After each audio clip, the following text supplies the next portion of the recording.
আপনার ফোনের wifi speed যদি একেবারেই স্লো কাজ করে, কোনো কাজ করতে গেলে বা ভিডিও দেখতে গেলে লোডিং হতে থাকে, সারাক্ষণ ঘুরতে থাকে, তাহলে ফোনের এই সেটিংসগুলো করে নিন। এরপরে দেখবেন যে আপনার ফোনের ওয়াইফাই স্পিড আগের থেকে 10 গুণ বেড়ে যায়। কীভাবে ফোনের ওয়াইফাই স্পিড বাড়িয়ে নেবেন চলুন তাহলে দেখিয়ে দেবো।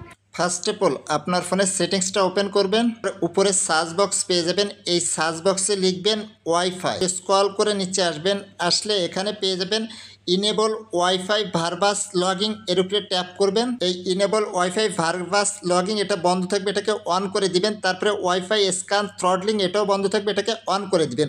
অন করার পরে আপনাকে আরেকটা কাজ করতে হবে, তার জন্য এখান থেকে ব্যাকে আসবেন, আপনার ফোনের ডায়ালারটা ওপেন করবেন, ডায়াল প্যাডে লিখবেন *26663#। সাথে সাথে এরকম একটা ইন্টারফেস চলে আসবে, এখানে আপনি পেয়ে যাবেন রিফ্রেশ ওয়াইফাই ভার্সন, এর উপরে ট্যাপ করবেন। ট্যাপ করার সাথে সাথে আপনার ফোনটা রিস্টার্ট দিবে, নিয়ে অন হবে।